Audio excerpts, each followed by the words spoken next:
Bismillahirrahmanirrahim. Alhamdulillahirrabbilalamin. Wassalatu wassalamu ala ashrafil anbiya wal mursalin wa ala alihi wa sahbihi ajma'in. Yang berbahagia, Profesor Emeritus Tan Sri Datuk Dr. Abdul Syukur Haji Hussein, Pengerusi Lembaga Pengarah Universiti Sains Islam Malaysia. Yang berbahagia, Profesor Datuk Dr. Wan Hashim Wanteh, Ahli Lembaga Pengarah Universiti. Yang berbahagia, Profesor Dr. Musa Ahmad, Timbalan Naib Chancellor Akademik dan Antarabangsa, mewakili Naib Chancellor Universiti Sains Islam Malaysia. Yang berbahagia, Profesor Emeritus Datuk Dr. Zakri Abdul Hamid, Penasihat Sains Kerajaan Malaysia. Yang berbahagia, Profesor Dr. Jalani Sukaimi, Pemidato Syarahan Umum Syarahan Perdana USIM. Yang berbahagia, Pendaftar USIM, Encik Muhammad Haizwan Rozali, wakil-wakil dari Lembaga Minyak Sawit Malaysia, Universiti Kebangsaan Malaysia, Halal Industry Development Corporation, Utusan Publication and Distributors Sendirian Berhad, Saim Darbi Berhad dan agensi-agensi luar, ahli-ahli jawatan kuasa pengurusan universiti, ahli-ahli senat USIM, datuk-datuk, datin-datin, profesor-profesor, ketua-ketua jabatan, div-div kehormat, tetamu-tetamu jemputan, serta hadirin hadirat yang dirahmati Allah sekalian. Assalamualaikum warahmatullahi wabarakatuh. Salam sejahtera, salam penuh ukhuwah, salam satu Malaysia.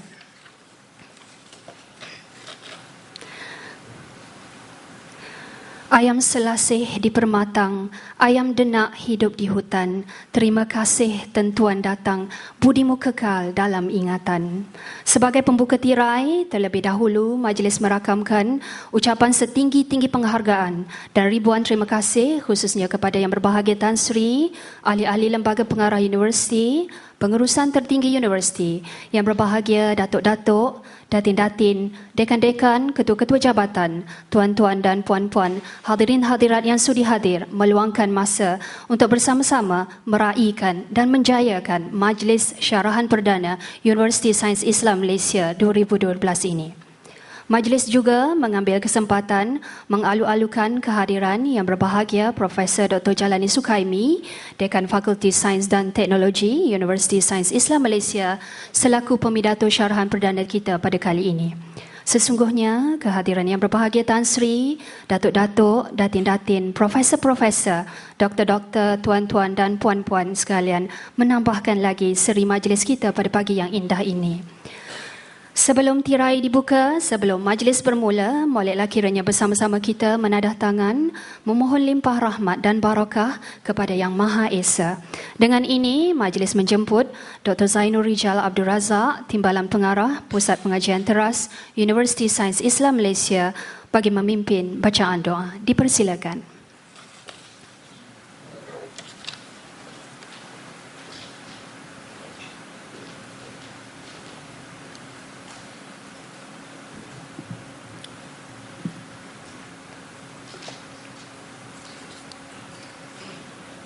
أعوذ بالله من الشيطان الرجيم بسم الله الرحمن الرحيم الحمد لله رب العالمين حمدا يوافي نعمه ويكافئ مزيده يا ربنا لك الحمد كما ينبغي لوجهك وعظيم سلطانك اللهم إنا نسألك رضاك والجنة ونعوذ بك من سخطك والنار.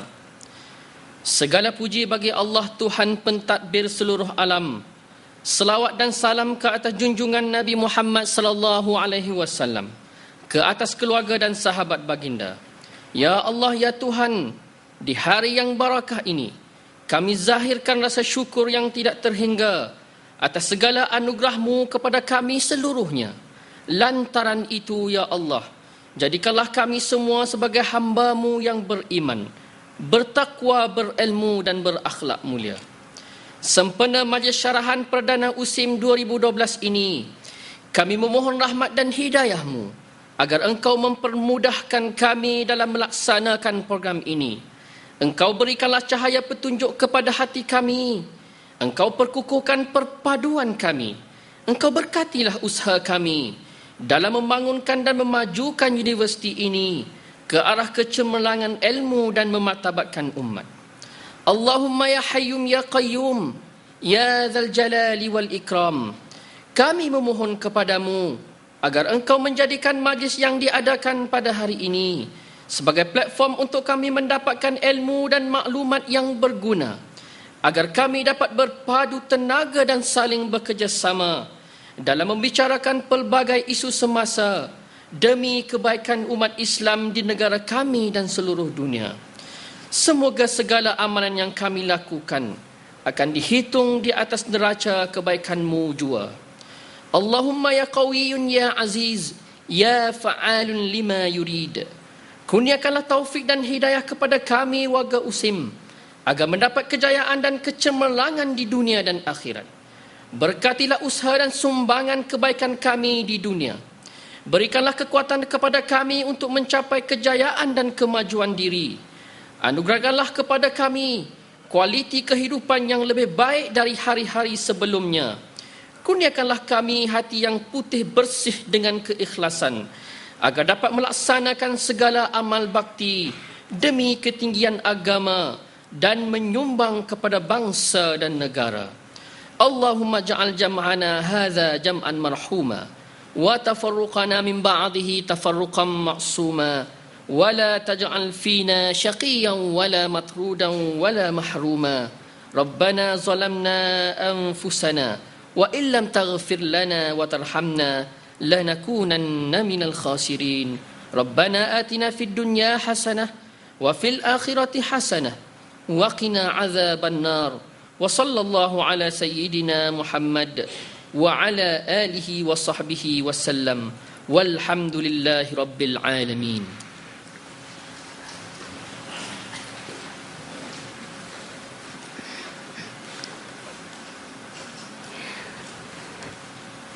Terima kasih diucapkan kepada Dr. Zainul Rijal Abdul Razak. Tangan ditadah penuh inayah, majlis dibuka penuh rahmatnya. Mohon keberkatan serta hidayah bina minda kelas pertama. Sebelum meneruskan majlis, izinkan saya mengimbau aspirasi penganjuran majlis kita pada hari ini.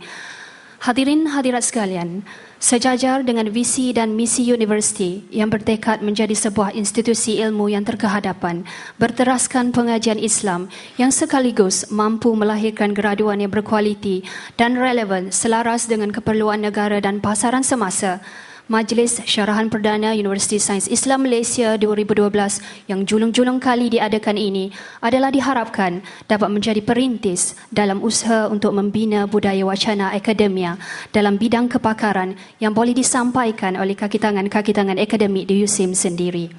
Untuk makluman para hadirin sekalian juga, syarahan perdana pada hari ini akan disampaikan oleh Yang Berbahagia Profesor Dr. Jalani Sukaimi, Dekan Fakulti Sains dan Teknologi Universiti Sains Islam Malaysia dengan syarahan yang bertajuk Malaysian Oil Palm Industry, Contribution, Challenges and Future Prospect.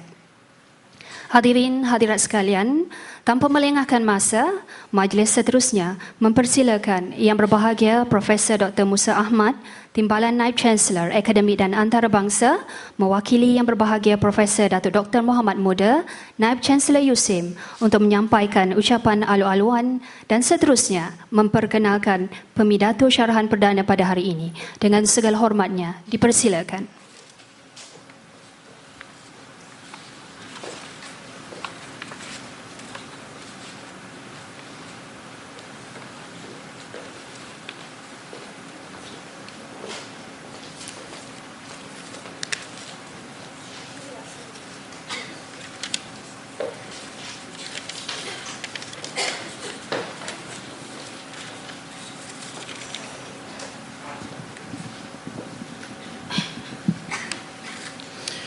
A'udzubillahi minasyaitonirrajim. Bismillahirrahmanirrahim. Alhamdulillahi rabbil alamin. Wassalatu wassalamu ala al-ashrafil anbiya'i wal mursalin wa ala alihi washabihi wa man tabi'ahum ila yaumiddin. Assalamualaikum warahmatullahi taala wabarakatuh dan salam sejahtera.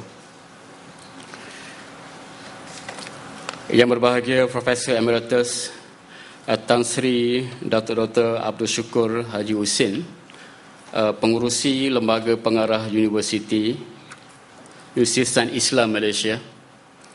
Yang berbahagia Profesor Datuk Dr. Wan Hashim Wanteh, Ahli Lembaga Pengarah Universiti. Yang berbahagia Profesor Emeritus Datuk Dr. Zakri Abdul Hamid, Penasihat Sains Kerajaan Malaysia dan isteri. Yang berbahagia Profesor Dr. Jelani Sukaimi, Pemidato Syarahan Perdana USIM dan isteri.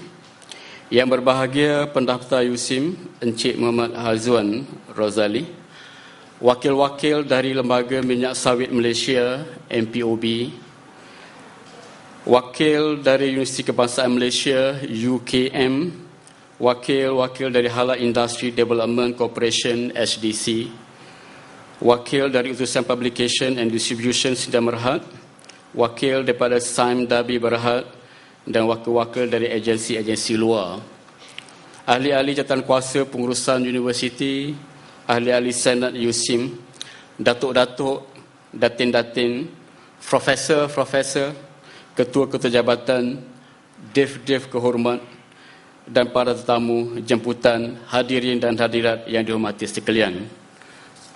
Alhamdulillah, segala puji dan syukur dipanjatkan kehadrat Allah SWT, kerana dengan limpah dan kurnianya juga dapatlah kita pada pagi yang mulia ini bersama-sama berkumpul di Dewan bagi menjayakan Syarahan Perdana USIM 2012. Sebelum saya memulakan bicara, izinkan saya untuk menyampaikan salam daripada yang berbahagia Datuk Naib Chancellor USIM yang tidak dapat bersama dengan kita pada pagi ini. Untuk makluman hadirin dan hadirat yang berbahagia, Datuk Naib Chancellor USIM Profesor Datuk Dr. Muhammad bin Muda sekarang ini sedang mengerjakan umrah di Tanah Suci Mekah dan insya-Allah beliau akan kembali ke tanah air pada besok hari. Pada peringkat awal beliau dijadualkan sepatutnya berada dalam majlis ini, tapi last minute flight beliau ke Tanah Suci terpaksa ditunda. Jadi beliau memohon banyak-banyak maaf kerana tidak dapat bersama kita pada pagi ini. Jadi izinkan saya pada awal bicara ini untuk merakamkan sekalung tahniah kepada penganjur iaitu bahagian penerbitan USIM dengan kerjasama Fakulti Sains dan Teknologi kerana telah berjaya menganjurkan program Syarahan Perdana USIM 2012 pada hari ini. Untuk makluman hadirin sekalian, Syarahan Perdana USIM 2012 ini adalah suatu program yang julung kali diadakan di USIM. Jadi usaha untuk menjayakan program ini telah pun dimulakan beberapa lama dan akhirnya program ini berjaya kita realisasikan pada hari ini. Program Syarahan Perdana ini juga akan memberi peluang kepada kaki tangan akademik USIM untuk berkongsi kepakaran mereka serta meningkatkan tahap kesarjanaan kaki tangan akademik dengan menggunakan platform Syarahan Perdana. Besar harapan saya agar program Syarahan Perdana pada hari ini akan menjadi satu paradigma baru dan seterusnya menjadi galakan kepada kaki tangan akademik yang lain untuk menyampaikan syarahan perdana pada masa akan datang. Syabas dan tahniah juga diucapkan kepada semua yang terlibat secara langsung ataupun tidak langsung dalam menjayakan program syarahan perdana pada hari ini. Mudah-mudahan program syarahan perdana pada hari ini akan dapat menjadi perintis kepada siri-siri syarahan perdana yang lain pada masa akan datang. Yang berbahagia Tan Sri, Datuk-Datuk dan hadirin sekalian, pada pagi yang indah ini kita bakal dipersembahkan dengan syarahan perdana oleh tokoh akademik yang tidak asing lagi di USIM, iaitu yang berbahagia Profesor Dr. Jelani Sukaimi, Dekan Fakulti Sains dan Teknologi Universiti Sains Islam Malaysia. Seperti yang telah disebut oleh pengurusi majlis tadi, tajuk syarahan yang akan disampaikan oleh beliau ialah Malaysian Palm Oil Industry, Contributions, Challenges and Future Prospect. Izinkan saya mengambil sikit masa untuk memperkenalkan Profesor Dr. Jalani Sukaimi kepada khalayak. Profesor Dr. Jalani Sukaimi dilahirkan di Muar, Johor pada 7 Julai 1945. Beliau mendapat pendidikan awal di Sekolah Tinggi Muar dan kemudiannya menyambung pengajian di Universiti Melaya dengan memperoleh ijazah sarjana muda dalam bidang pertanian pada tahun 1970. Sebagai seorang yang berfikiran dinamis, beliau kemudiannya menyertai kumpulan penyelidikan Profesor J.P. Morse di University of Reading, United Kingdom, dan telah berjaya menamatkan pengajian di peringkat Doktor Falsafah dalam bidang genetik tumbuhan. Seawal usia beliau 28 tahun, beliau merupakan salah seorang pemegang ijazah kedoktoran termuda di Malaysia. Beliau kemudiannya mengorak langkah serta membina kerjaya sebagai ahli akademik di Universiti Kebangsaan Malaysia pada tahun 1974. Sebagai seorang saintis, beliau telah menimba banyak pengalaman berguna, berkhidmat di makmal universiti terkemuka dunia di Iowa State, di Harvard, di Yale dan Cornell, di mana beliau telah menjelajah ke lebih daripada 70 buah negara demi mendalami ilmu sains. Yang berbahagia Tan Sri, Datuk-Datuk dan hadirin sekalian, Profesor Dr. Jalani Sukaimi adalah contoh saintis multidisiplin. Minat beliau mencakupi bidang yang luas daripada genetik kepada pemasaran, kewangan dan perakaunan, di mana beliau juga mempunyai diploma dalam bidang pemasaran, diploma profesional dalam bidang pengurusan pemasaran ekspor dan diploma perakaunan dan kewangan. Ini adalah satu pengalaman yang jarang-jarang ada pada seorang kaki tangan akademik. Beliau adalah di antara kumpulan ahli genetik pertama di Malaysia yang berjaya menggabungkan kaedah amali dan teori. Di antara kajian utama beliau termasuklah penghasilan baka terpilih beras dan kelapa sawit, pengkomersialan jentera dan pengangkutan di ladang yang dapat membantu meningkatkan kecekapan dan produktiviti industri kelapa sawit, penghasilan dan pengkomersialan papan partikel, papan gentian, pulpa dan kertas daripada bahan buangan kelapa sawit, dan mereka bentuk serta mempaten pemotong serbaguna bagi produk berbentuk kepingan. Lebih daripada 9 penyelidikan dengan pembiayaan geran daripada Malaysia dan badan antarabangsa, termasuk beberapa top-down projek kebangsaan, adalah di bawah pimpinan beliau. Secara keseluruhannya, beliau telah berjaya mengelola geran berjumlah 3 juta ringgit untuk menjayakan uji kaji. Beliau juga telah menyelia sejumlah besar pelajar pasca siswazah, ijazah kedoktoran dan sarjana, termasuk beberapa orang pelajar antarabangsa.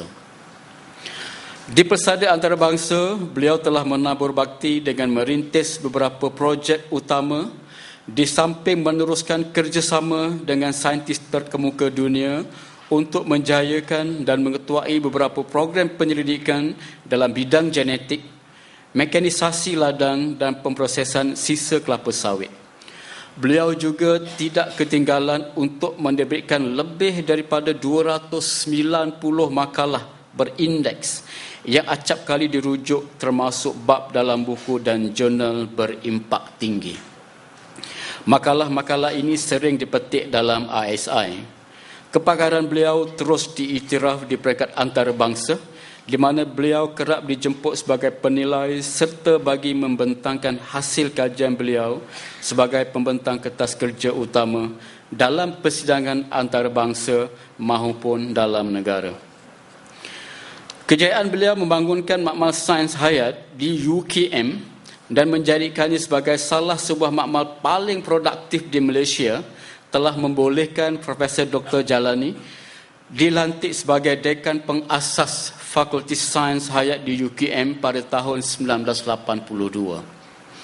Beliau kemudiannya dilantik sebagai dekan pengasas Pusat Pengajian Siswazah UKM sebuah pusat pertama seumpamanya di Malaysia. Dengan latar belakang akademik dan teknikal yang kukuh, beliau telah mempamerkan keupayaannya untuk menyambung secara efektif. Pada tahun 1985, beliau dilantik sebagai Timbalan Naib Chancellor Akademik dan Penyelidikan UKM.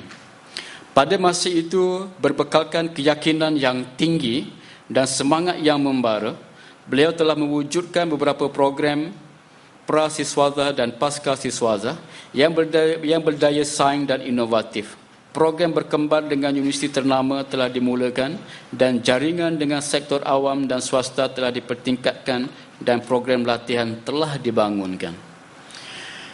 Yang berbahagia Tan Sri, Datuk-Datuk dan hadirin sekalian, pada tahun 1988, Prof. Jalani menjalani sabbatical di bawah skim Fellow Fulbright, Senior Distinguished Scholar dalam bidang pengurusan pengajian akademik dan program penyelidikan di Universiti Harvard, Yale dan Cornell. Sumbangan luar biasa beliau terhadap pembangunan sains dan teknologi di negara ini diteruskan lagi di mana beliau telah bertanggungjawab demi pembangunan akademik dan fizikal UKM kampus Bangi dan Sabah. Beliau juga turut mengambil bahagian dalam pembangunan sumber manusia dan akademik Universiti Brunei Darussalam, di samping terlibat dalam pembangunan program sains dan teknologi Universiti Malaysia Sabah, UMS.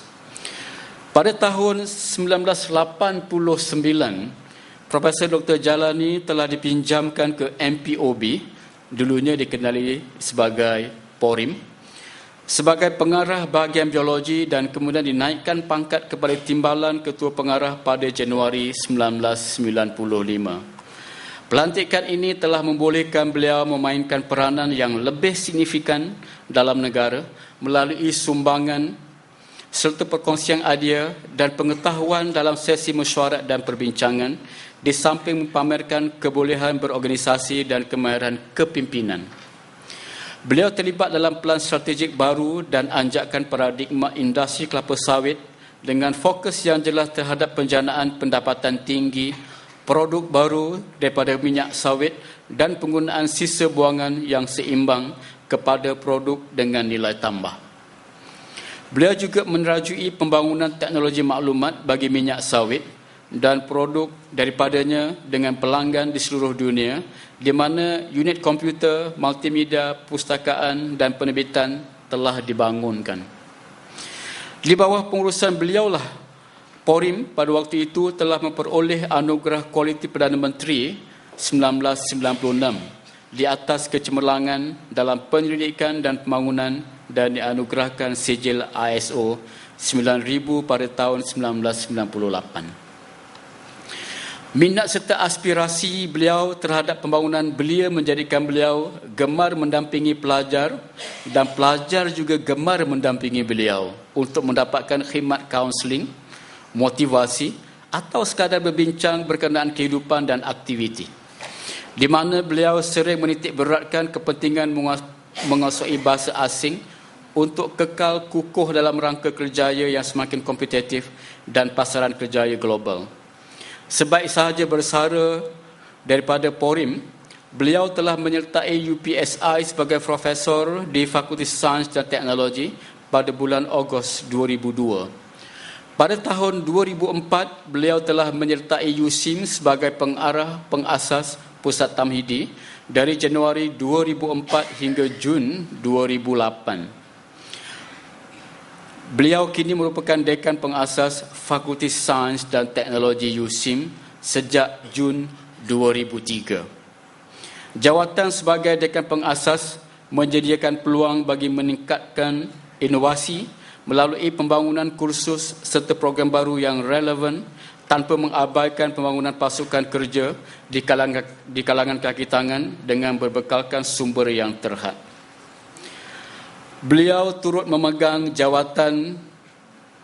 beberapa jawatan termasuk Kapten dan Timbalan Presiden bagi Kelab Golf Kebangsaan Subang sejak tahun 1998 hingga 2009. Kini beliau menyandang jawatan pengurusi bersama Majlis Sains dan Pendidikan Kebangsaan di bawah Jabatan Perdana Menteri Malaysia dan bertanggungjawab terhadap kajian aset penyelidikan awam dengan kerjasama Academy Science New York dan Kumpulan Industri Kerajaan Malaysia untuk Teknologi Tinggi MIND.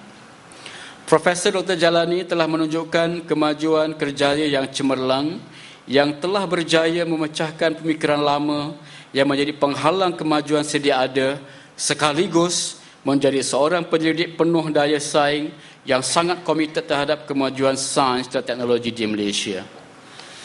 Beliau merupakan individu contoh yang bukan sahaja telah membuktikan kemampuan untuk memikul berbagai tanggungjawab pada satu masa, malah telah menunjukkan kebolehan memikul amanah dengan sama rata.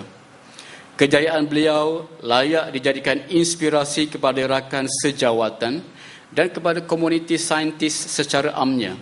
Pencapaian beliau menjadikan beliau sebagai khutwah hasanah ataupun contoh ikutan serta sumber inspirasi kepada mereka yang ingin mengikut kejayaan beliau.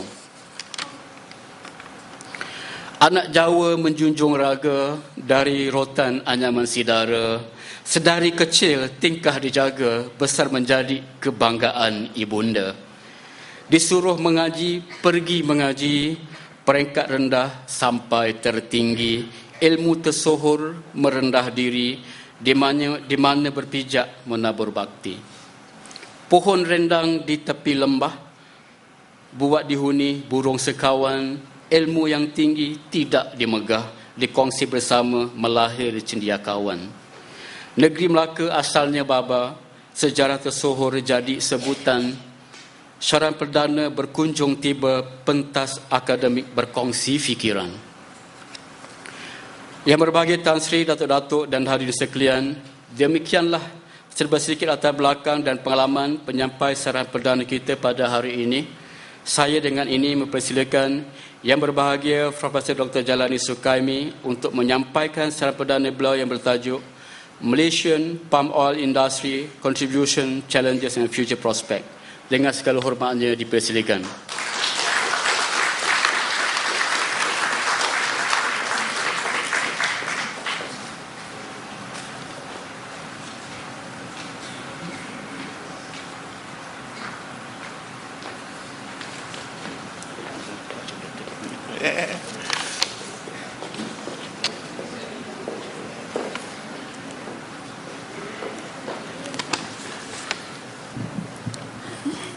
Bismillahirrahmanirrahim. Assalamualaikum warahmatullahi wabarakatuh. Pertama, kita menjunjung kepada Allah SWT kerana telah dikurniakan untuk bertemu di Dewan Yang Permai ini bagi mendengar ceramah saya. Itu satu kelebihan kepada saya pagi ini. Jadi sebenarnya nampaknya sekuen slide ini dah ditukar oleh urus dia. Ini bukan kali pertama saya memberi syaran perdana. Kali pertama adalah, the first time that I delivered inaugural lecture was on the 31st May 2004. Exactly after 1 year, I joined QUIM at that time. And the title was very complicated in the sense that I talk about a case of amarillissimento fatal and pudrition di Cogoyo complex.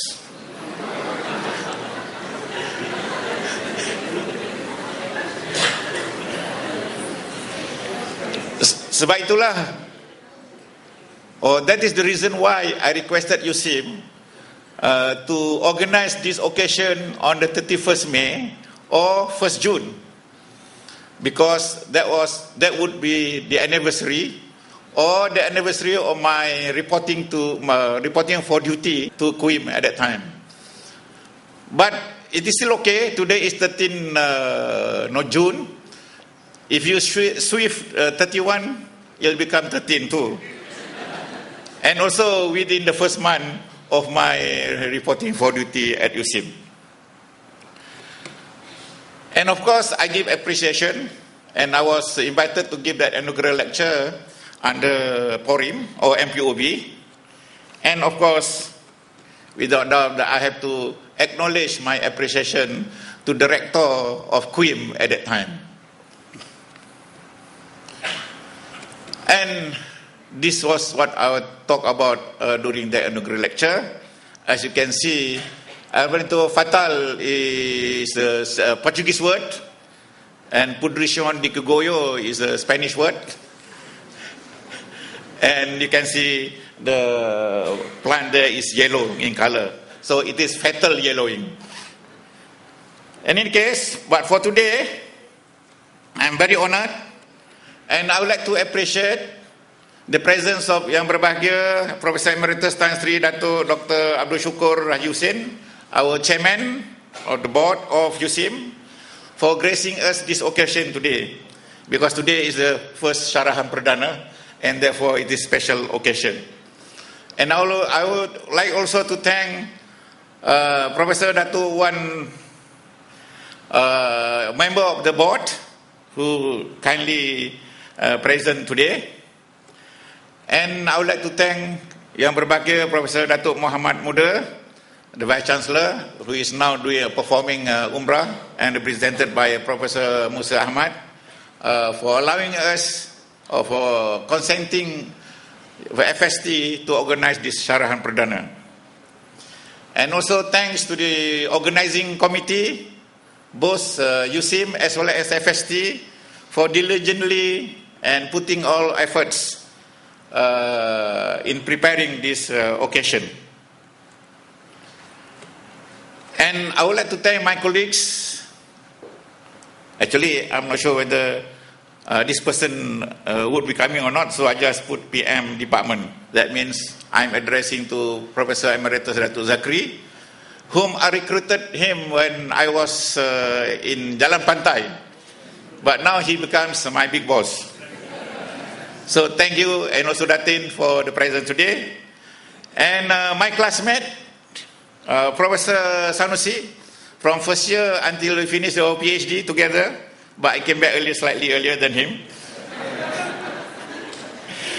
And my former officers from MPOB, a lot of them are here, and thank you for your presence. And also especially to my former Masters and PhD student, Dr. Kushairiddin, who is now the Deputy Director General of MPOB.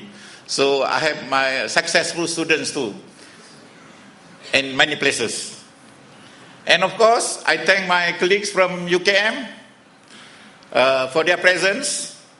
Some of them I've known since undergraduate days and so on, and members of the press who are here, and also my wife and my children, and all of you who are present here. So I thank you. That means I appreciate your presence, and hopefully I will be able to deliver smoothly and with interest. So what I'm going to talk today is about oil palm industry, and the content of my delivery will be as follows: introduction and so on. I'm not going to read this, but I'm going to deliver the talk straight away. First, the introduction. I am blessed by Allah Subhanahu wa Taala to be involved in one of the biggest contributor of economic development, socio-techno-economic development of Malaysia, that is oil palm. And we expect to earn 85 billion ringgit this year in 2012. 85 billion ringgit, and that would contribute around 20% of the GDP. So it's a huge contribution by a single commodity. And this year, the prediction is that it will be very buoyant, and the price will be around above 3,000 ringgit per ton. I will show you what is the cost of production per ton of palm oil. So we are very, very, very fortunate that we have this industry in our hand. So if you go to Kampong, everybody is happy because the price is so good, and I'll tell you a story how people got their bonus also during their work last year. Actually, our industry began with a humble beginning. 4 of these palms from West Africa. This is typical scenery of oil palm in Africa, in clumps, in grooves, they call it. And 4 of these palms were planted in Bogor in 1848. 4 palms. Rubber was 19 or 22 trees, but for oil palm it was 4 trees. 4 palms. And then in 1875, the seeds or the seedlings of these 4 palms were brought to Malaysia as ornamental plants, beautifying the boulevards around Kuala Lumpur and other towns. And the first estate was established in 1917. First estate at Tanah Maran near Batang Berjuntai. I think the name now has been changed to Bistari Jaya.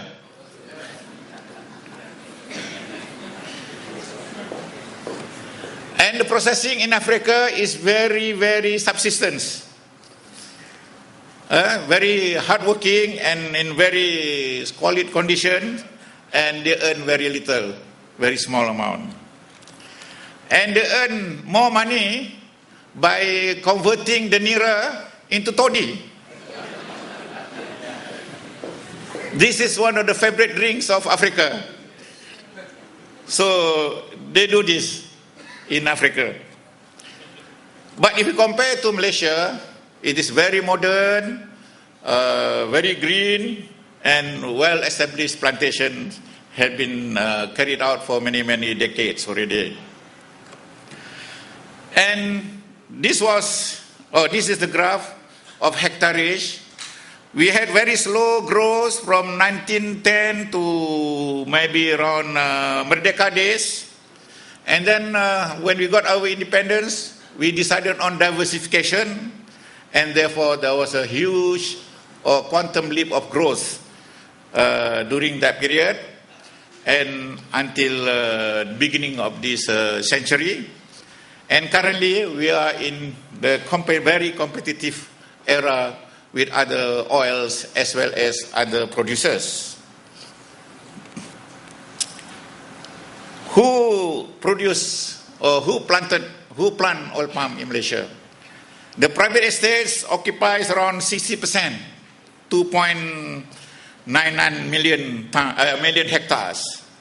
Whereas the smallholders, actually the Felda, Felkra, Risda, even the state schemes and smallholders are mostly smallholders. And they occupy around 40% of the areas. And at the end of last year, we have 4.9 million hectares of oil palm. So huge, I'm sure. Sometimes I used to tell my colleagues from overseas, the scenario of Malaysia is very monotonous because we only see oil palm, nothing else. And we converted from the subsistence processing to modern but very capital intensive. Processing between 90 to 120 tons per hour, not per day or per month, per hour. So it is a very common practice in Malaysia. And of course, 1 meal may cost 30 million ringgit. So it's very capital intensive compared to rubber. And for the information of those who are not familiar with oil palm, we produce 2 types of oil. One from the mesocarp, we call palm oil. And then, of course, from the kernel, palm kernel oil, which is similar to coconut oil. But the palm oil is different from coconut oil or from kernel oil. So 2 separate oils we get. So how much we produce? Last year, we produced 18.9 million tons.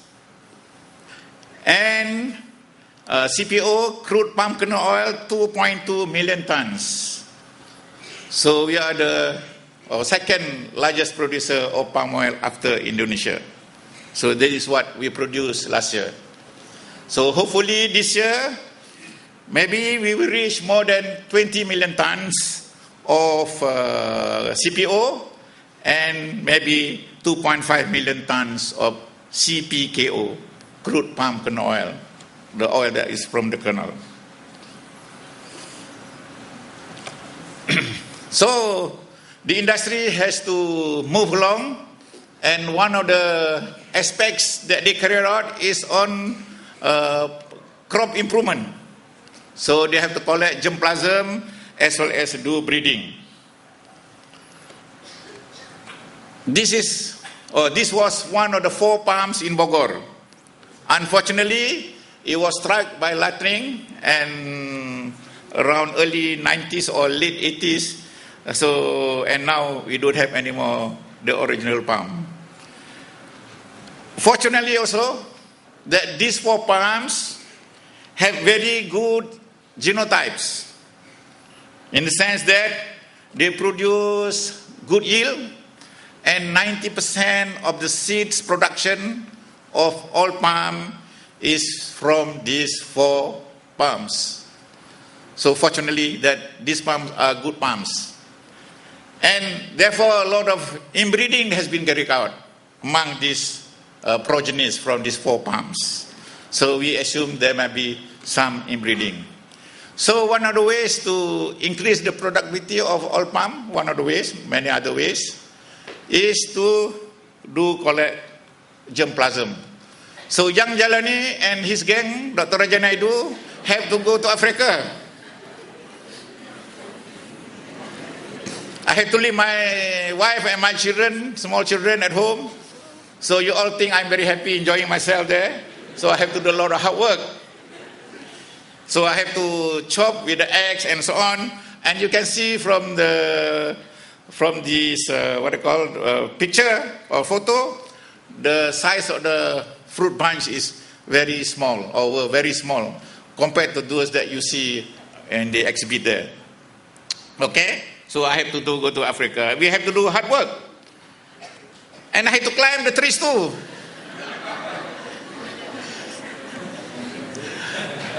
I'm only because I was so. They asked me to climb, and I said, "Can I try the African way?" The African way is that the rope around you is made from the old palm frond, not from the rope. So you have to climb that way. So I tried. Up to only 2 meters. I didn't climb. I did not declare that I climbed the trees or the palms.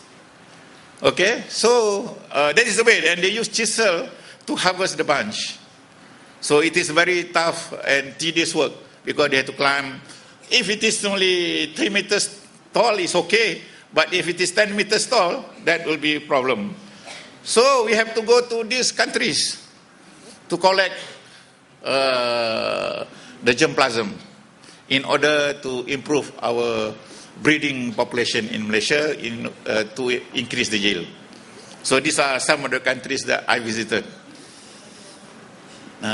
So these are included part of the 72 countries that I visited. So maybe you have to join MPOB in order to go overseas. Okay, what do we do? On the left of your picture there is the Dura, which has thick shell and thin mesocarp, the yellow part, and big kernel. On the other hand, on the right-hand side, sorry, my friends from MPOB, this is very familiar to you, but a lot of them are here not familiar. So I had to tell them. For you, it's revision. Those on the right, very thick mesocarp. No shell. You can see there, no shell. And small kernel. So they call piscifera. And normally, this piscifera will abort. So you cannot get yield from there, not much. And then when you cross, you got tenera, which is thin shell, large amount of mesocarp, and medium-sized kernel. So, my advice to you, if you have all palm in your holdings, please do not collect the fruits under the trees and start germinating. So basic genetics, if you get 4 palms one will be having thick shell, two will be having thin shell, and one will not bear fruits. So if you have 100 trees and 25 of the trees are not bearing fruit, so you lose. So please advise your parents or your uncle, your aunties, don't collect fruits under the tree and then start planting. Okay, so by having this cross between Dura and Pisifera, you increase the yield by 30%. Just one gene by 30%. So what you want is to get this type of palm that are very stocky, big buttocks, and a lot of bunches in every front. That will increase your yield, maybe up to 100% higher than the 30% that you obtain by the single gene of Tenara as a result of crossing between Dura and Pisifera. So you want like this, big bunch, big trunk, and a lot of fronds and very precocity, high precocity.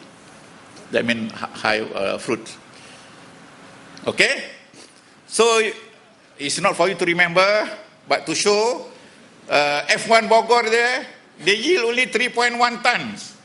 But the current materials can yield in the experimental plots up to 11 tons of oil per hectare per year. So we're very prolific producer of oil. So the yellow part, maybe I have a finger in that breeding because I joined MPOB or PORIM in 1989. When Dr. Kushari started crossing, I put as his supervisor, I had to put my finger in that also. So I'm very proud that I'm involved in this breeding work. Okay. We also do biotechnology. The composition of palm oil is that C16, there's 40% palmitic, and then 4% stearic, and 39% oleic, the liquid oil.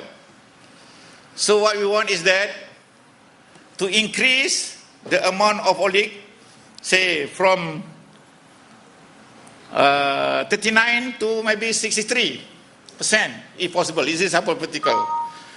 And reduce the palmitic from 44 to 20% maybe.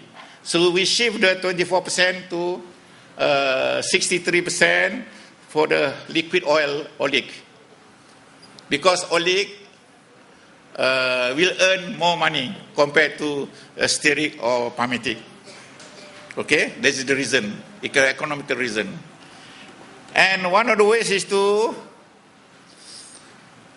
increase the activity of this enzyme that convert C16 to C18 and then finally to C18-1.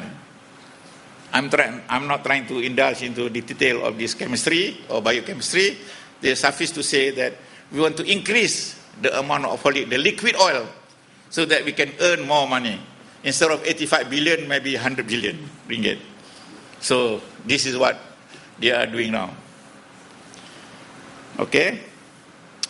Then at the same time, increasing yield, but we have to improve the agronomic practices of the plantation.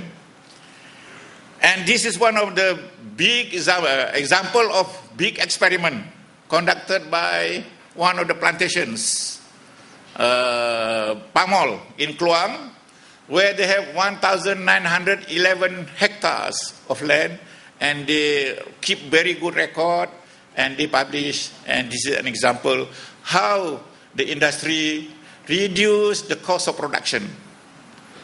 Firstly, in 1951, this estate yield only 1.3 ton of oil per hectare per year. And then, at that time, they use one fertilizer, K, potassium. Then they have a combination or complete fertilizer, NPK, nitrogen, phosphorus, potassium and magnesium. They increased the yield by 93%. So we produce 2.9 tons of oil per hectare per year. Okay? And then they improved the breeding, Dura, the thick shell, just now I showed you. So they improved, there was an increase of 40%. So the yield became 3.5 ton per hectare per year. And then with the introduction of Tenera, that is the thick shell, cross the no shell or shellless, we get Tenera, so the thin shell, and we increased the yield by 32%, so the increase of yield became 4.64 ton of oil per hectare per year. And then we improved the drainage, we improved the pollination. In the old days, the ladies had to climb the palms, the trees, and pollinate, do artificial pollination. Later on, I forgot the date, they introduced beetle, small, very small beetle, the size of much serupa dengan beetle atau kumbang dalam beras. If you keep your beras for a long time, I'm sure some beetle will come in, and that is small. How small it is? I just want to appreciate the size of the beetle, very small, and increase the yield. And also, and finally, this agronomic progress increased the yield to 5 tons of oil per hectare per year. So very tough work.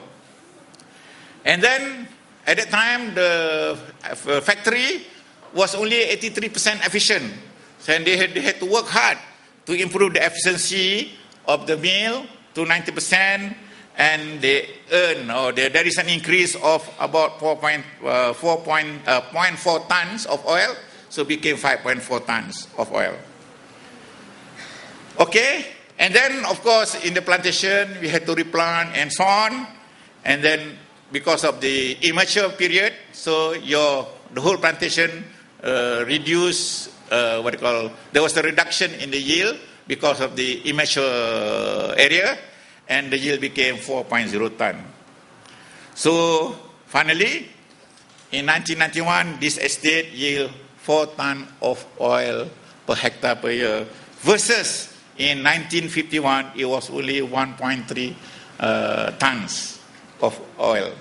So there is a tremendous increase of oil yield due to these agronomic practices.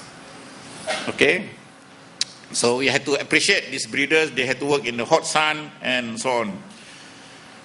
And mechanization, the problem is that the mechanization is very small, only about 37%.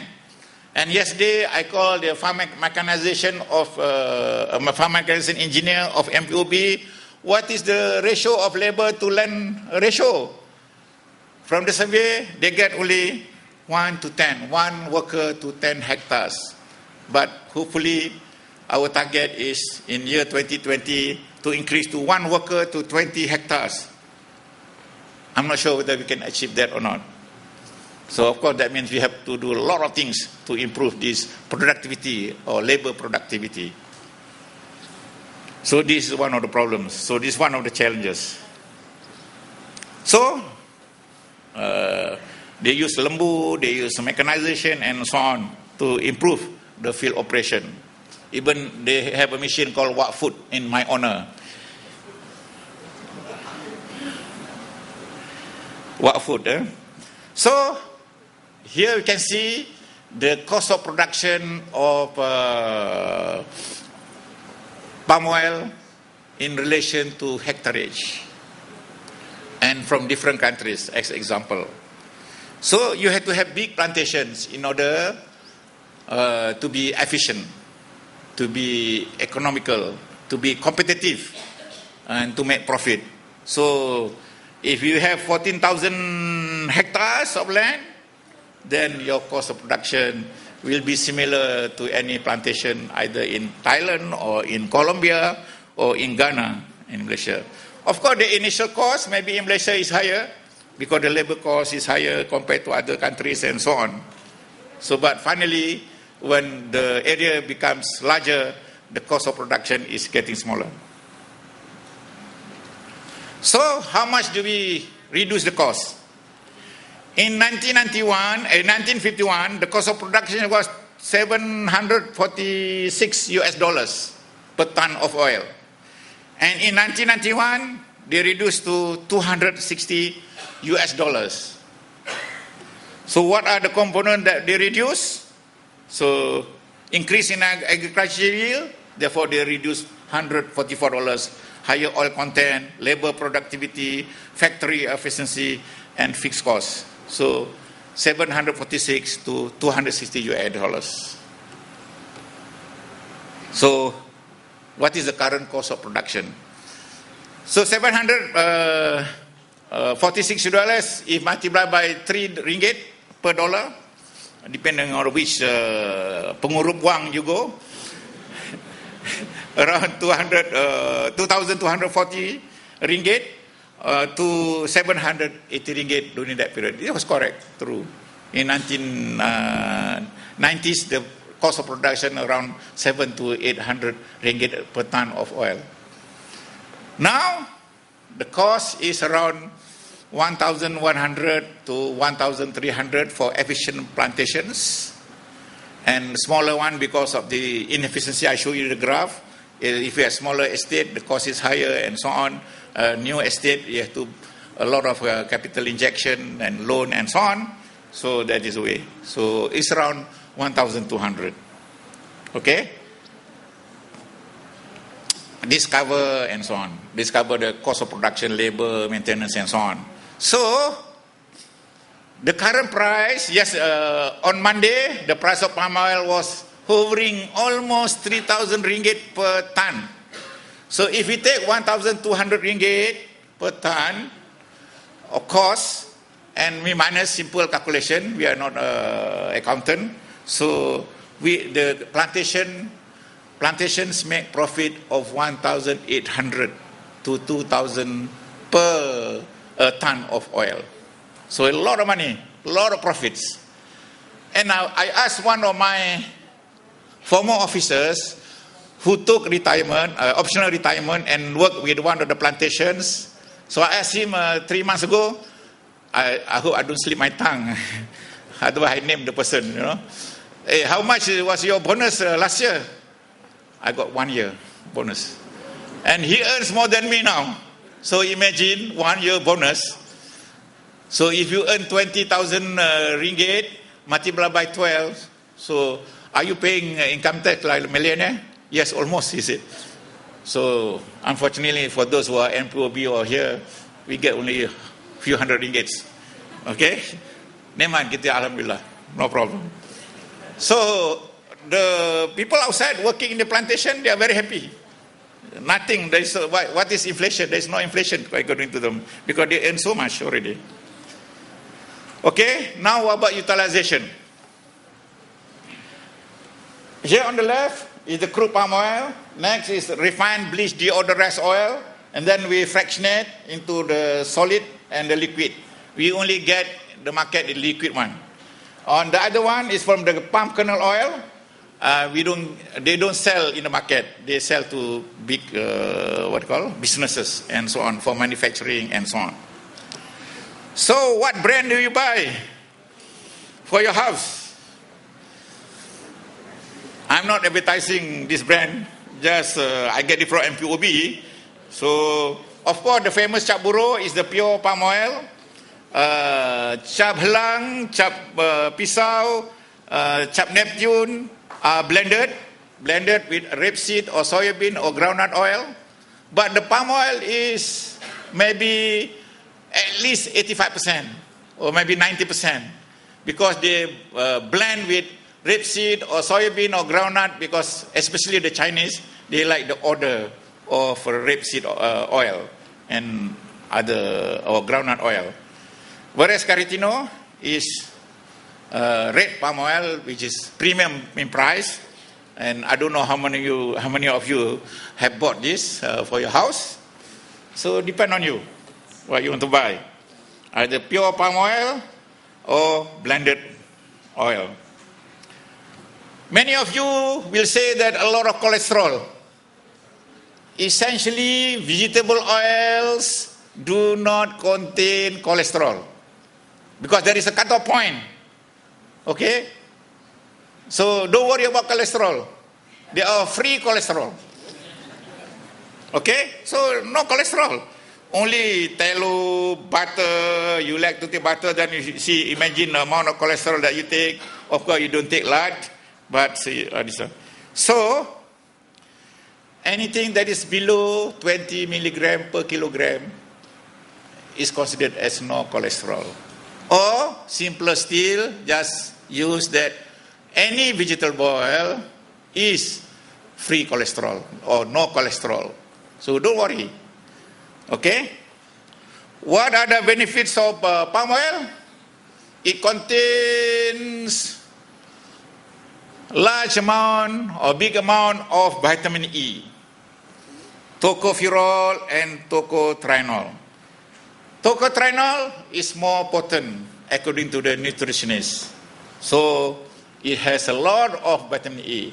So there are advantages, you can see there.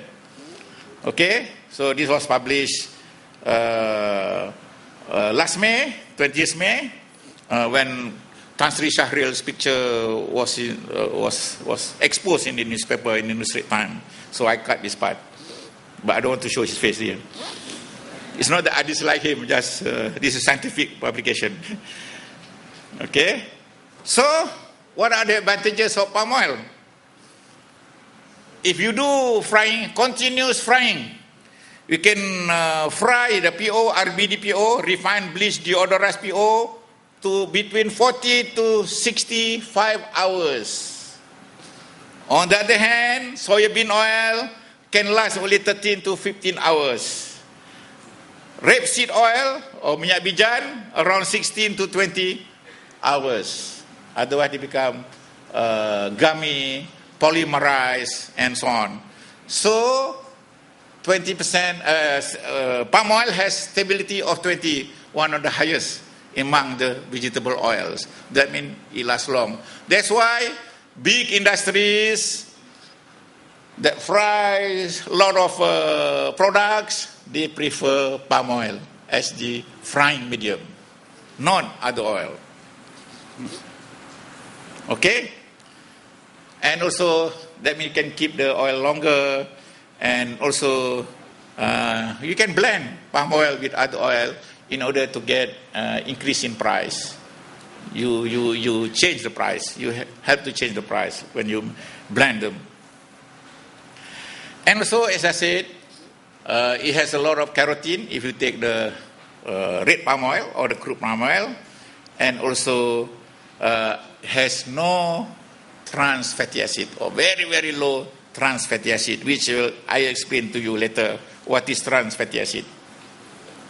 Okay? These are the uses. Okay? What is the world consumption of vegetable oil? The palm oil is the largest oil that being consumed by the world, 50 million tons per year, whereas soybean 42, and other oils are small. So these figures are from US, and we can see the prospect of palm oil in the world market. 12 hari bulan semalam. Yesterday, those who read Star have to know what you eat. My lunch friends take a lot more than me. If I go to the warung, dek kasih nasi 10 sen. Pakcik, mana dia nasi 10 sen sekarang ni? Tak ada, kata dia. Nasi 20 sen. So I eat very small amount during lunch. But don't ask me about dinner. So, the government wants to be leaner civil servant. Don't look at me. You have to look at who? From Musa ke, Tan Sri ke, Datuk Wan ke, slim sikit lah compared to me. So, what will happen to you, or the effects of this oil is depend on the amount you consume. Okay? Whether you eat oily food or not. And also your lifestyle. whether you have sedentary life or active life. So whether you walk or you take leave, and so on. And also the genetics. I'm being geneticist, I say there is genetics involved there, depending on your genotype, whether you are sensitive to inputs of oils or lipids, and so on, so on. So all depend on, I asked this information from my friend or my former officer, Dr. K. Sundram, who is now with MPOC, National Palm Oil Council. So these are the main three factors that affect you. So if you have active life, a lot of exercise, it's up to you what oil you want to take, what amount. Of course, try to control the oil. Okay? For non-food users, there are direct users and indirect users using oleochemical routes. And a lot of products that you are using palm oil every day in your life. You wake up, you brush your teeth, you are using palm oil. Some of you are taking creamers, artificial creamers, powdered creamers. We say thank you for drinking palm oil. Because that creamer, powdered creamer, contains 28% palm oil. So thank you for drinking palm oil. Okay, this one published by Dr. Salmia. So the amount of products that can be produced from palm oil after converting it into oleochemicals.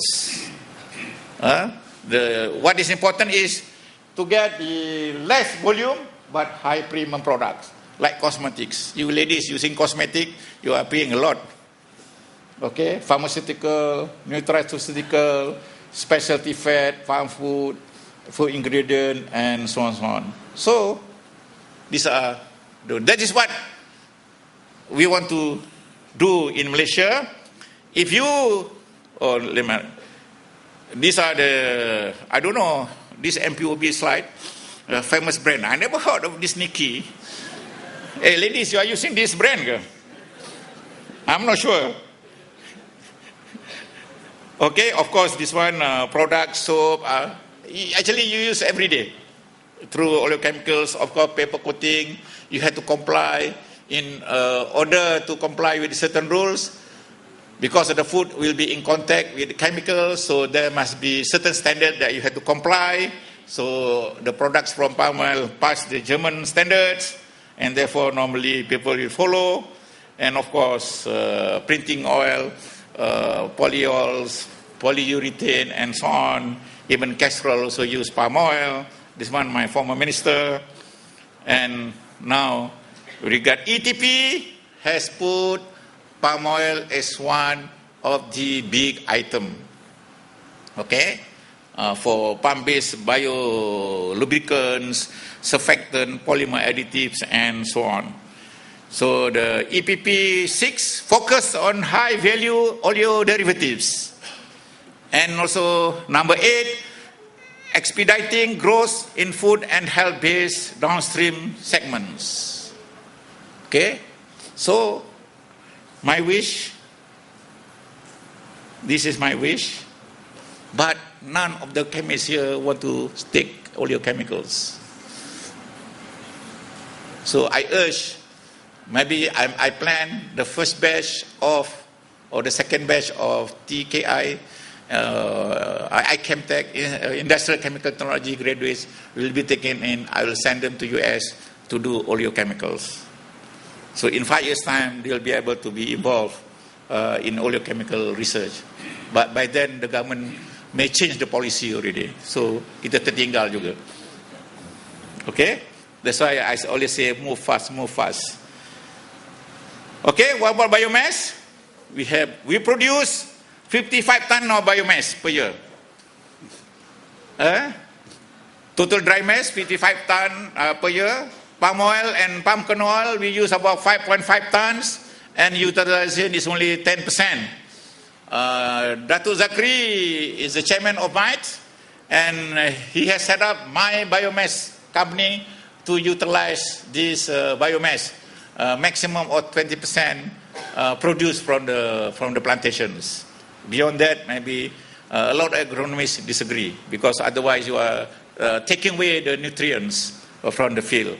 That will make our crop growing poorly without nutrient, and also you have to put artificial fertilizer a lot more compared to before.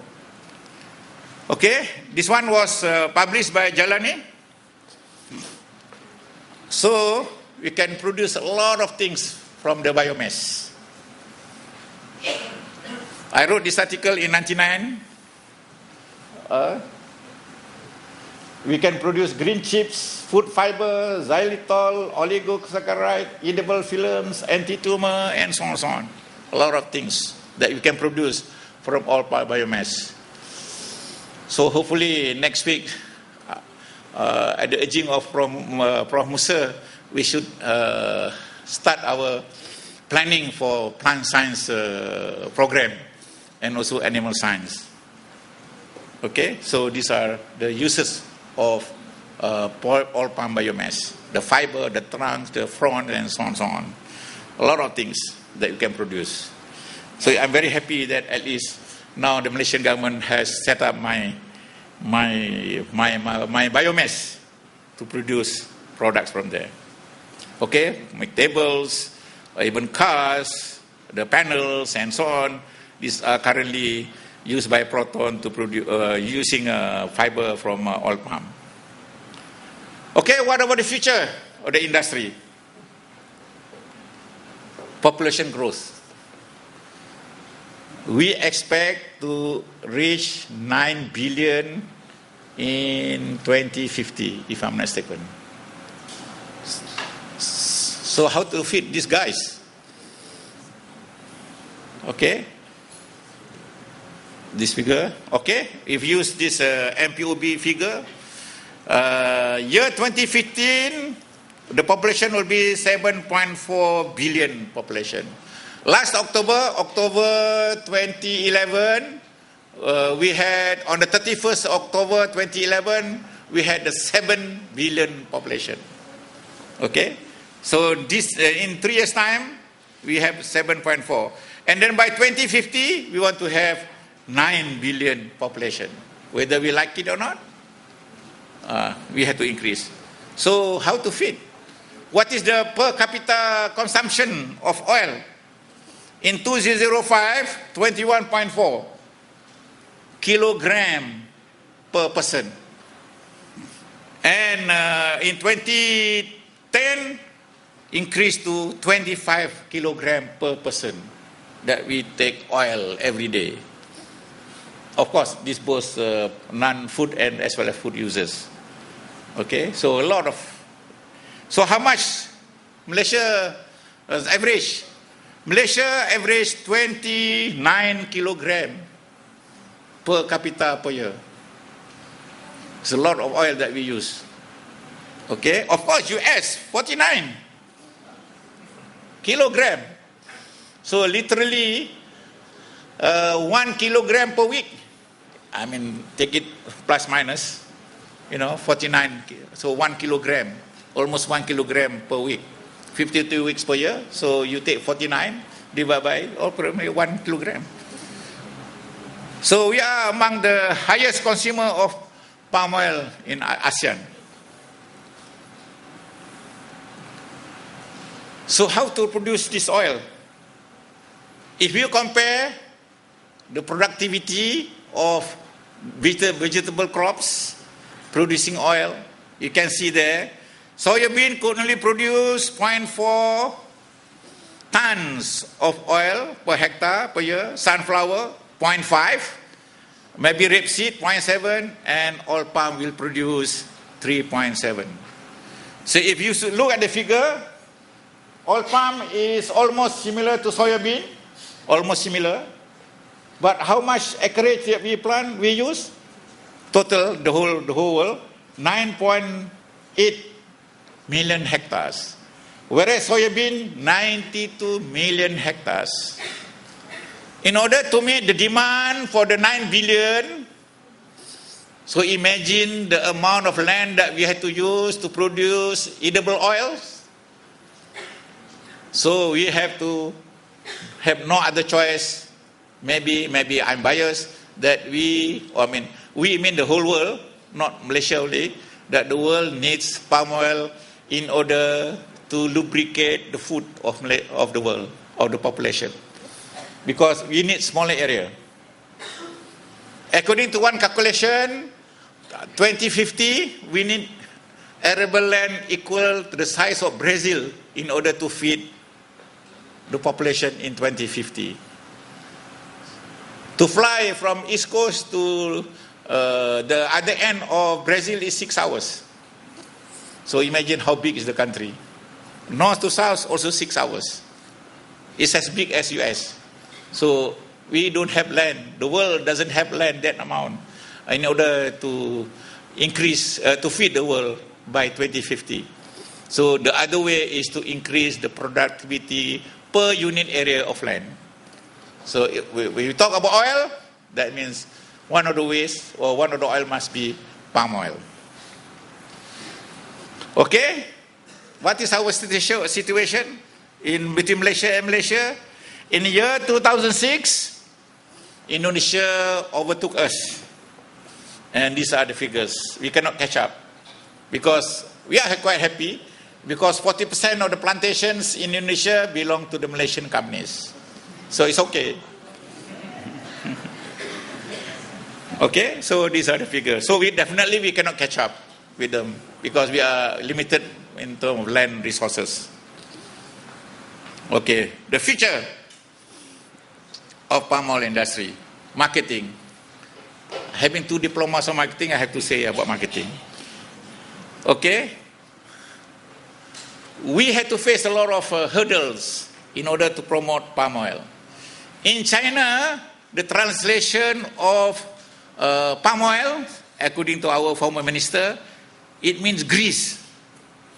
When translate, I forgot the word, Chinese word, Melina, what is Chinese word for grease in China, in Mandarin or in Hokkien? So that's what the minister, when he went there, hey, how can you want to sell grease to China? So we had to dispel this problem. So one of the problems that we faced was this guy, the poisoning of America in 1986. He got heart attack at the age of 41. Then he blamed coconut and palm oil and tallow. And then he spent 15 million ringgit of his money to advertise, to campaign against this tropical oil. And then this joined by Soybean Association, American Soybean Association, because American Soybean Association has a grudge against palm oil because we are overtaking them. The amount of palm oil being purchased by big industries is getting higher and higher.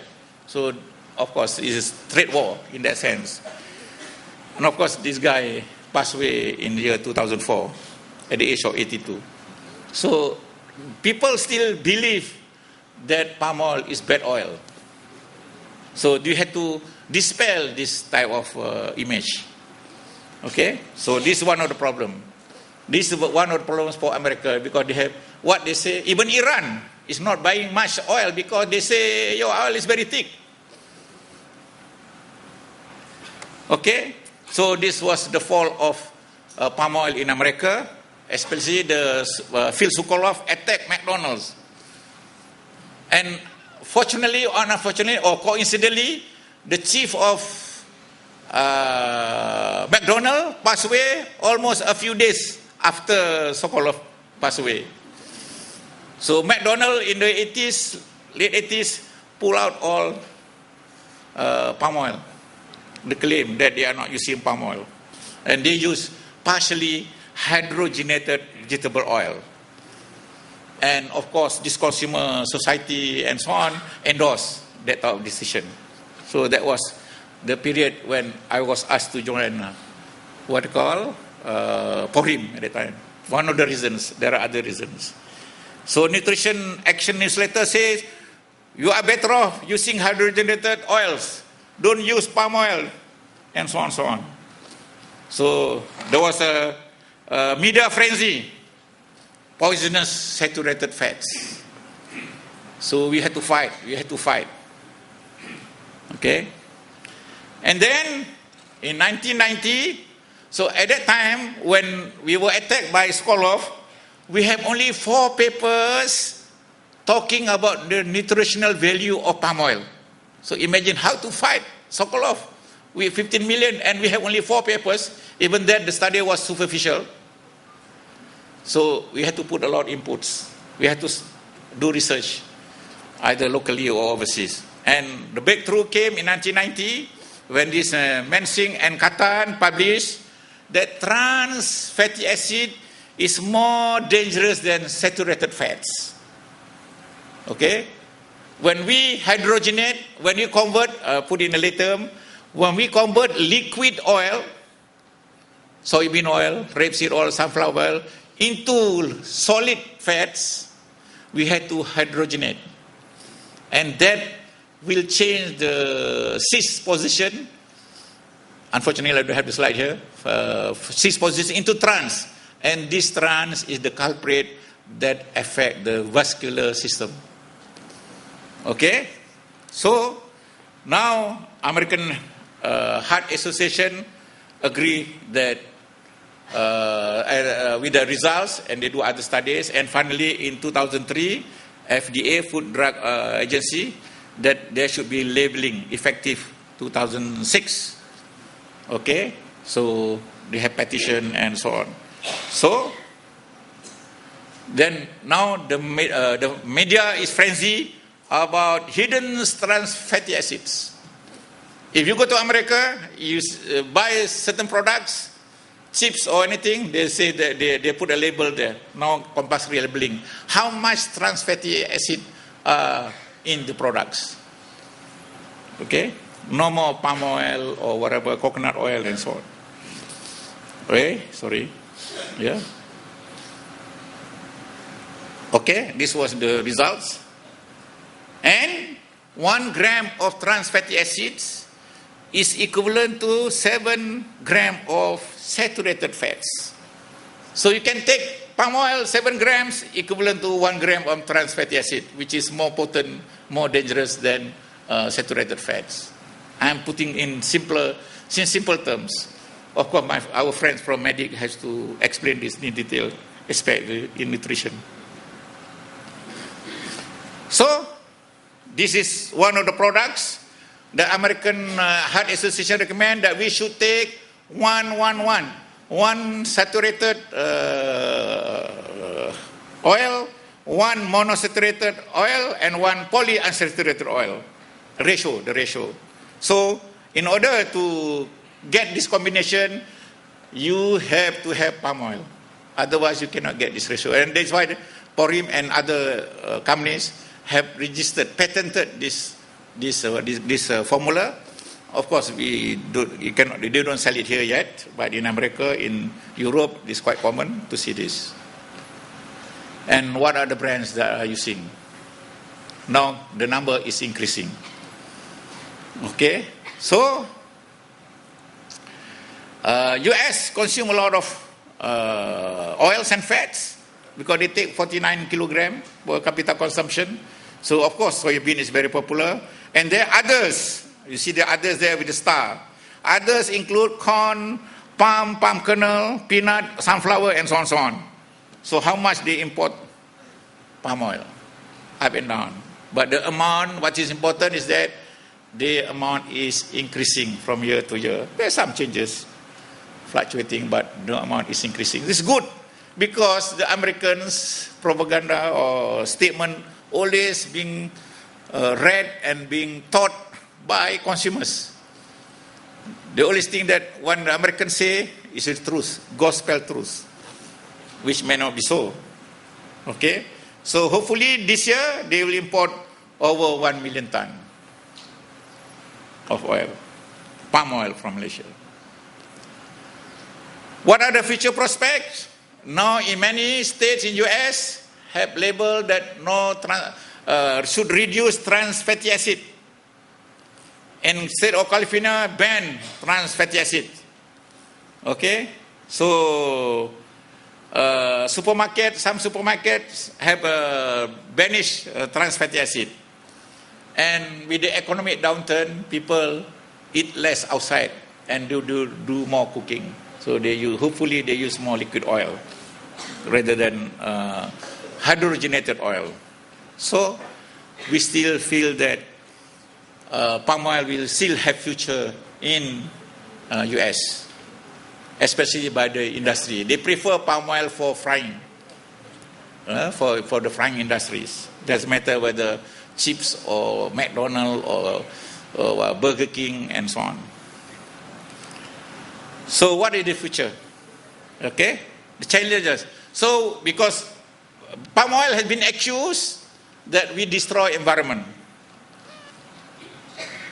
So it is the responsibility of the industry to ensure that we do sustainable practices in our plantations.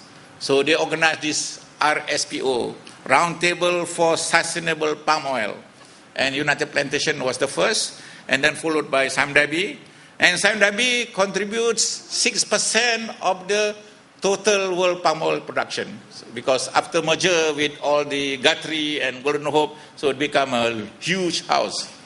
So they produce a lot of palm oil. And the target is to certify around 1.5 million tons per year that this plantation will comply with the requirement of RSPO. Okay? So that means, what is RSPO? Mean that our industry comply.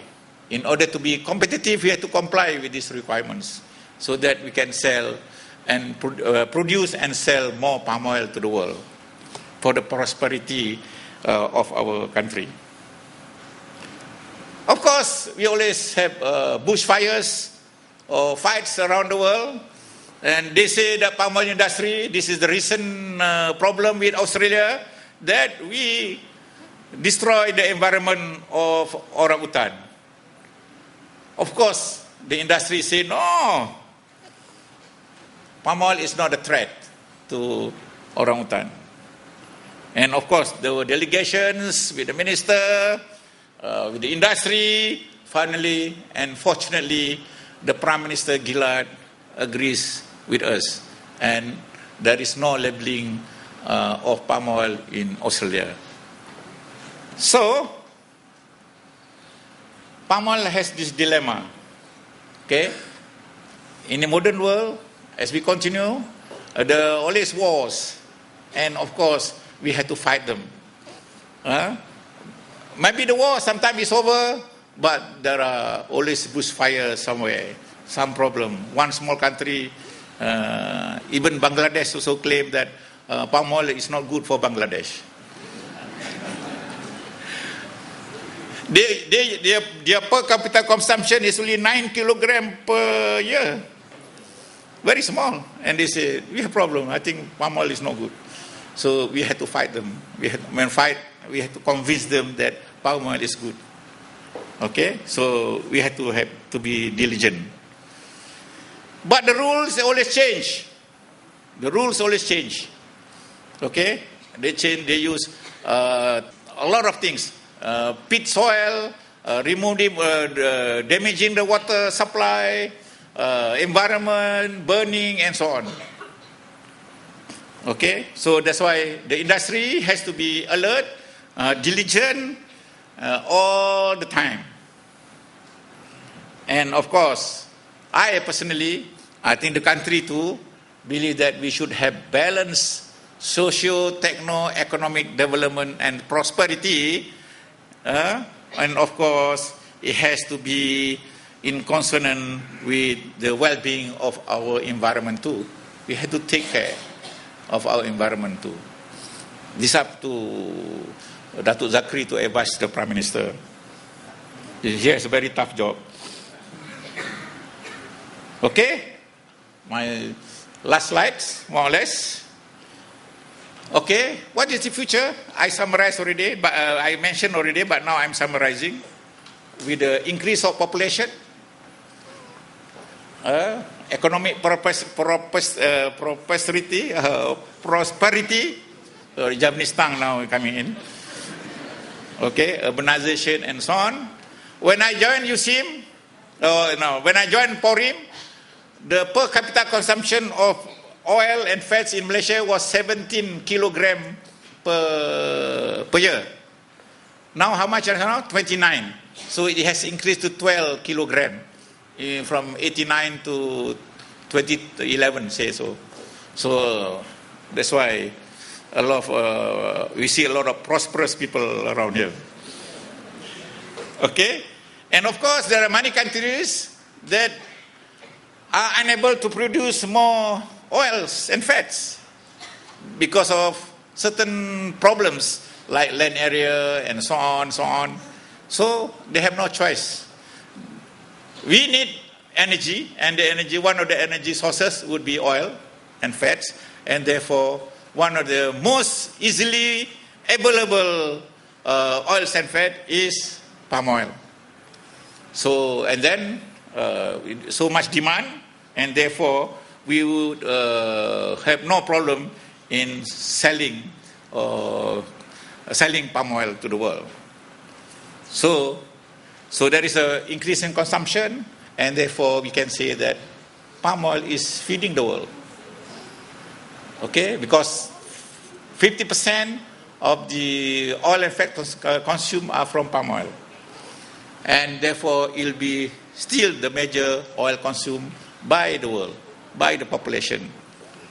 And of course, we believe in the balanced contribution of our well-being in Malaysia to the well-being of the environment too. We must strike a balance, and we have to practice sustainable, we have to do sustainable practice, agricultural practices in order to sustain, in order to carry on in the future. And of course, I believe, or we believe, palm oil will continue to be the golden crop of Malaysia. With that, shukran. Thank you.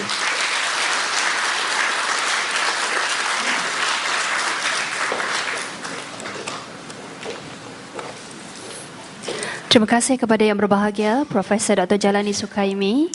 Majlis seterusnya mempersilakan yang berbahagia Profesor Emeritus Tan Sri Datuk Dr. Abdul Syukur Haji Husin, Pengerusi Lembaga Pengarah Universiti, dengan diiringi oleh yang berbahagia Profesor Dr. Musa Ahmad bagi menyampaikan cenderahati kepada yang berbahagia Profesor Dr. Jalani Sukaimi. Dengan segala hormatnya dipersilakan.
Sempurnalah majlis kita pada hari ini.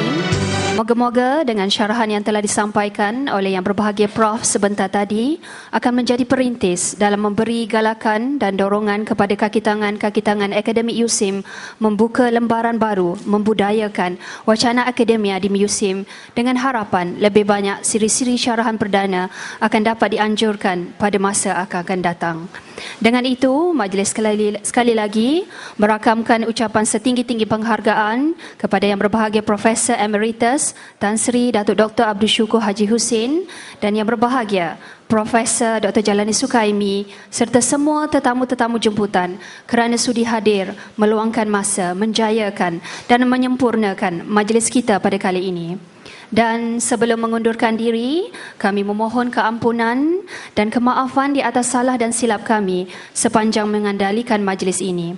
Sesungguhnya segala yang baik itu datang dari Allah Subhanahu Wa Taala dan segala kekurangan itu datang dari kelemahan diri kami sendiri, meskipun kedua-duanya dengan izinnya jua. Sekian, wabillahi taufiq wal hidayah. Wassalamualaikum warahmatullahi wabarakatuh.